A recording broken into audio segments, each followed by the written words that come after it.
नमस्कार, मैं हूं प्रवीण गौतम। वैसे तो ईवीएम को लेकर सुप्रीम कोर्ट की सुनवाई का वर्तमान लोकसभा चुनाव पर कोई असर पड़ेगा, इस बात की उम्मीद ना के बराबर थी, क्योंकि दूसरे चरण का मतदान जारी है।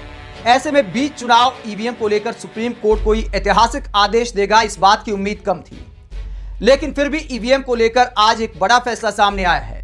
इंडिया गठबंधन के नेताओं और विपक्षी नेताओं ने मांग की थी कि ईवीएम के वोट और वीवीपैट की पर्चियों के 100% मिलान का प्रावधान किया जाए। आज सुप्रीम कोर्ट की 2 जजों की बेंच ने इसे लेकर सारी याचिकाओं पर एक बड़ा फैसला दिया है। जस्टिस संजीव खन्ना और जस्टिस दीपांकर दत्ता ने सभी याचिकाओं को खारिज कर दिया है और कुछ निर्देश चुनाव आयोग को दिए हैं। सुप्रीम कोर्ट ने अपने आदेश में क्या कहा, जरा सुनिए। जस्टिस संजीव खन्ना ने कहा, हमने सभी याचिकाओं को खारिज किया है। कोर्ट ने यह भी निर्देश दिया है कि चुनाव के बाद सिंबल लोडिंग यूनिटों को भी सील कर सुरक्षित किया जाए। कोर्ट ने निर्देश दिया कि उम्मीदवारों के पास परिणामों की घोषणा के बाद टेक्निकल की एक टीम द्वारा ईवीएम के माइक्रो कंट्रोलर प्रोग्राम की जांच कराने का विकल्प होगा, जिसे चुनाव की घोषणा के 7 दिनों के भीतर किया जा सकेगा।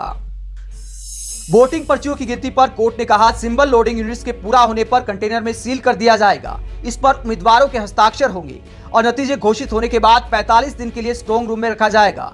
यानी नतीजे घोषित होने के 45 दिन तक ईवीएम का डेटा और रिकॉर्ड सुरक्षित रखा जाएगा। नतीजे में दूसरे और तीसरे नंबर पर आए उम्मीदवार चाहें तो परिणाम आने के 7 दिन के भीतर दोबारा जांच की मांग कर सकते हैं।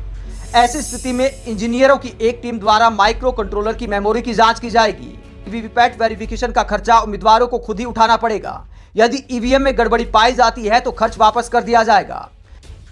वहीं जस्टिस दीपांकर दत्ता ने कहा, किसी सिस्टम पर आंख मूंदकर संदेह करना ठीक नहीं है। लोकतंत्र सभी स्तंभों के बीच सद्भाव और विश्वास बनाए रखने के बारे में है। विश्वास और सहयोग की संस्कृति को बढ़ावा देकर हम अपने लोकतंत्र की आवाज को मजबूत कर सकते हैं।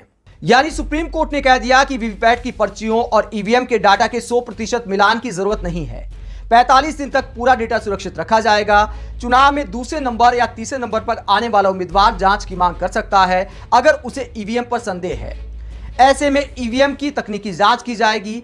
अगर उम्मीदवार सही निकलता है तो कोई खर्चा नहीं लगेगा। अगर उम्मीदवार का संदेह गलत निकलता है तो उसका खर्चा उम्मीदवार को ही उठाना पड़ेगा। आप सुप्रीम कोर्ट के ऐसे फैसले को लेकर क्या सोचते हैं, कमेंट बॉक्स में अपनी राय जरूर दें। अगर आप हमारी पत्रकारिता को पसंद करते हैं तो थैंक्स के ऑप्शन का इस्तेमाल करें, वीडियो को लाइक करें, चैनल को सब्सक्राइब करें। नमस्कार।